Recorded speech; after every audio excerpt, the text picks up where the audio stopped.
everybody. So today we're going to talk about Propionibacterium acnes-type zappae. This is a new species of bacterium, and microorganisms are usually able to transfer between different species, but the likelihood of their survival is slim, even though bacteria are easily able to adapt. Their adaptations are mostly dependent on symbiotic relationships and similarities between hosts. A bacterium which is normally found on human skin has been spotted in a new, unusual habitat on grapevines in Italy. Their ability to survive during their transfer from human host to fruit host produces a variety of questions, which we will discuss later. Researchers wondered if the bacteria P. zappae will benefit or destroy the grapevines and how it can survive on the different types of hosts. The bacteria may be more significant than we can imagine, and the history of P. zappae has been tested and continues to raise more questions and curiosities about the microorganism. So, how did Propionibacterium acnes-type zappae get its name? Well, there was a music artist, Frank Zappa. He was known for his outrageous performances and very unexpected rehearsals, and this led to the type zappae name that we have here. The discovery was unexpected of the bacteria, so they like to name it something different as well. A little bit of background information again here. Propionibacterium acnes are usually responsible for causing acne in humans.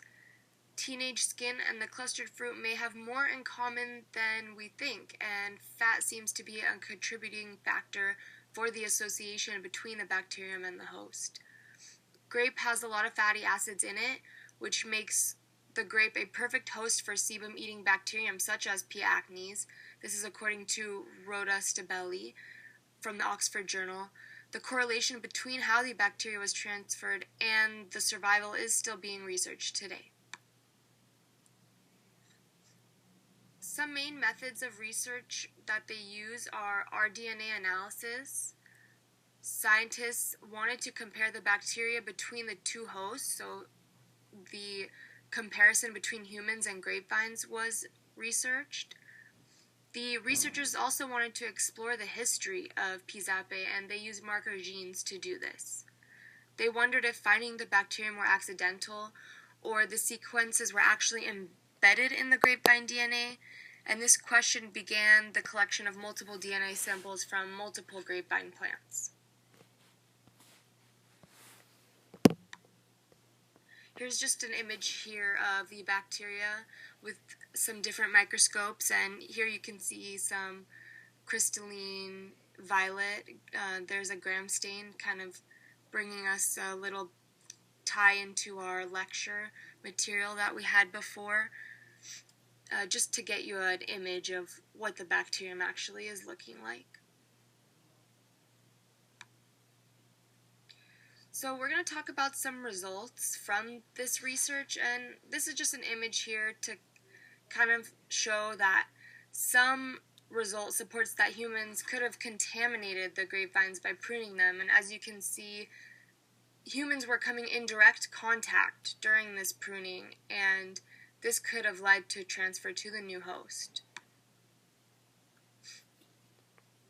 And again here we see that results prove humans to be the original carriers of the bacteria, and they also found that P. zappae most likely emerged 7,000 years ago during the first domestication of grapevines.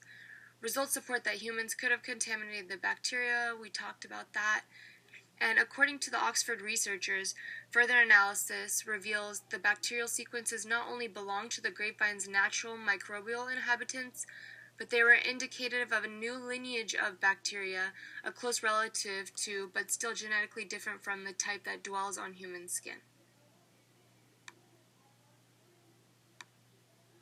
This here is just an image showing you the bacteria colonizing on the bark tissues and pith, where the bacteria can localize intracellularly.